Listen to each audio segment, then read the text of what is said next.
Now, I live in New York City. Not a big surprise to have your car stolen. But I garaged my car. I paid $329 a month for the safety and security and the convenience of putting my car in the garage in the building that I live in. And thought it was a great service. And it came about one rainy, very nasty rainy Saturday night in Manhattan. And if any of you have ever tried to get a cab in Manhattan, it's a fine art, and do it on a Saturday night around dinner time in Midtown when it's raining, and it's really quite a challenge. So I had dinner with my niece. We were walking home trying to get her a cab. We were in my neighborhood, couldn't get a cab. I'm like, well, this is crazy. My garage is right here. Why don't I just walk in and get the car? Now in New York, there's a protocol. You're supposed to call in advance, give them 20 minutes so they can figure out where your car is and bring it up from the bowels of this building. And so I didn't do that. I just walked in because we were right in the neighborhood. Well, I walk in and everybody, all these guys in the garage that you act like you're good friends with, but it's a very sort of hostile relationship. They're like, oh, you're here for your car. I'm like, well, yeah, sorry, I didn't call. I was right outside. I thought I'd just stop in, pick up my car, And they're like, okay. So they go walk downstairs to the bowels of this garage, and they drive up with this nice blue Jeep. Great, it's not my blue Jeep, but it's a nice blue Jeep. I'm like, well, that's great, not my car. They all start looking around, getting kind of nervous and stressed out, and go back down and come up, walking up the ramp on their feet. I'm like, oh, shoot, this is not a good sign. And they're like, sorry, lady, we can't find your car. Can't find your car. At this point, I tell my niece, this is going to clearly be a while. Go get a cab, and I've got to figure out what's going on. Well, sure enough, they never found my car. I was like, you got to be kidding me, They're all looking kind of shifty. They just never found my car. I'm like, listen, guys, I'll go home. I'll come back in the morning. We'll pretend none of this happened. You can give me my car then. Nope, we don't know your car. Your boyfriend probably has it. I'm like, I know my boyfriend doesn't have my car. So I went through the lovely experience of calling the management of the garage. Say, buddy, my car is gone. Sorry, lady, can't help you. It's very interesting. His phone number is under the sign that says, we are not responsible for your possessions. I'm like, God, this is a garage. You'd think my car wasn't in that list. And anyway, so I'm like, buddy, this is why people garage their cars in New York. He goes, no, lady, this is why you have car insurance. I'm like, oh, this is really great. So anyway, I get my nice big check from Geico. I buy a new car. I upgrade to a BMW. So it all should have been just fine. But I was like haunted by the frickin' fact that I didn't have my little front seat, all the little CDs I loved, and there was a very funny, interesting, emotional connection to driving around in my car blasting music. I bought this car when I moved to Minneapolis to work for the Hubbard family when we were in satellite television. And I knew no one, so crying my eyes out to Bonnie Raitt on the way home when I was all lonely was an experience I valued. Blasting opera when I was all like thrilled about something or had to stress out, get rid of my stress. So I realized, wow, this is kind of interesting. What is that emotion all about? And as I said, I just met David Margolis, who was launching this idea of radio, satellite radio, 65 channels of music in the car. So I just sort of put that in my head. Fast forward 6 months later, new CEO at Sirius. Get a phone call, hey MP, come work for us. I knew these guys from the satellite television business. But I was at IMAX at the time. And very exciting things were going on at IMAX. You guys know IMAX from The Dream is Alive, a great experiential visual film. We had just been working on Space Station 3D, which was incredible to see that footage from space. But we were trying to bring the company to be more mainstream. To use the power of the IMAX technology and the beauty of the theater to bring feature films to IMAX. So, for example, Superman just came out in IMAX 3D. Incredible experience. You feel like you're flying with Superman. And I have to admit, there's one part where you're in the theater and Superman flies right over you in his cute little blue tights. It's pretty fabulous, let me tell you.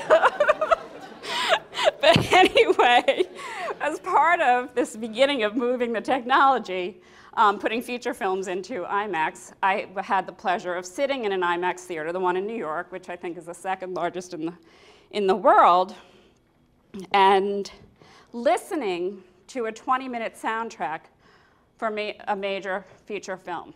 Think kids' book, record-breaking book sales, record-breaking box office. That was the film that we had put on IMAX. And in IMAX, the sound is actually on the film itself. They turn the film around, there are holes in the screen, the sound comes through the screen. So I'm sitting there alone in the theater with the technician just listening to this movie.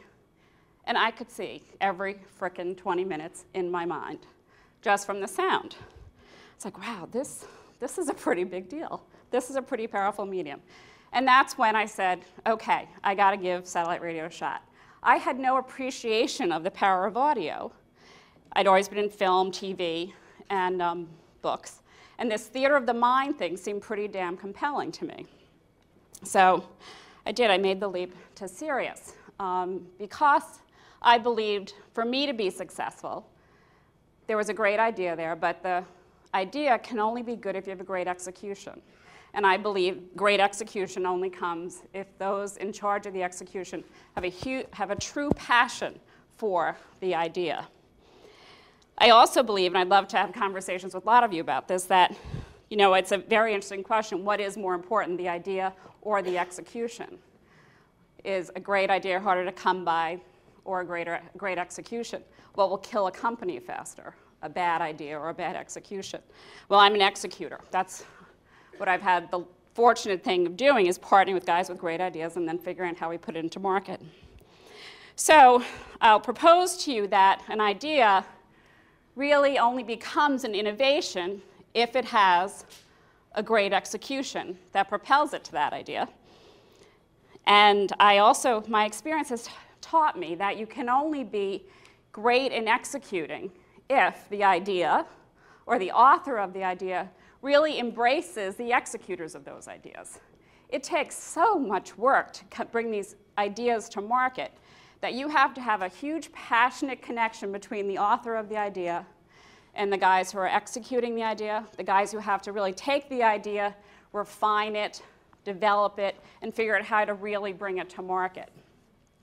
So for example, I think about the guys at Sirius. I could tell you tons of stories about Sirius, but it's a public company, and I'm an officer of a public company, so I didn't put my statement up earlier, as the guys from CK did.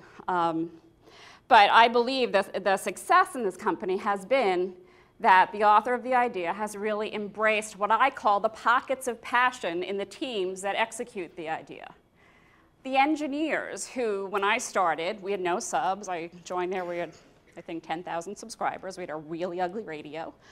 We had like 100 channels. Well, the engineers have figured out a way how today we can have over 130 channels with no new satellites going up, just really smart use of the bits. Those same engineers, because we allow their passion to live in the company, are the ones who figured out how not only can you have 130 channels in the front seat now, we can put 4 channels of live television in the back seat at the same time. The passion of that engineer did that. Similarly, the guys who design the radios, their passion is what really makes this a great product. They're lunatics about the size of the radio, the buttons on the radio, what the interface says. They're the guys who put this, what we call the love button. I love it. It's literally a heart on the radio. So if you hear an artist you like, you hit the love button. And every time that artist plays, say it's Bruce Springsteen, if he's in any of the other channels, a little light comes on and says, Bruce is playing. And you get to go listen to your love, Bruce. Those are the guys in the radio and product design. It's their passion that makes the idea come to life and make it a success in the market. The guys who program, the crazy guys who program Heart Attack. It's our heavy metal channel. I wouldn't want to have dinner with these guys, but boy. They are so voracious in their passion about heavy metal music that it oozes through the radio, and they're allowed to create a great product in their pocket of passion. And even the guys who have to figure out how we get the money from the consumers, how we clear credit cards, how the bills come in, what our policies are about credits. I mean, that is, for some people, not fun work. And you can bet the originator of the idea of satellite radio wasn't too crazy about that stuff either. But these guys and gals are passionate about what the stupid bill looks like. And I believe those elements of passion, them being allowed to live in a company like Sirius or DirecTV or some of the other businesses I've been lucky to be part of, is why, when they're brought to market, we can tap into the passion of consumers. The consumers stand up and take notice, and that in turn has created, this idea has gone from being an idea to being fostered by those pockets of passion to being a true innovation. One, I do believe satellite radio and Sirius is, in fact, as we announced, over 5 million subscribers today. So before I leave the stage, I want to play just one track of what I believe really helps tap into the passion at Sirius Satellite Radio, and I think is why satellite radio is a great, passionate thing for consumers and will be an innovation. Can you play?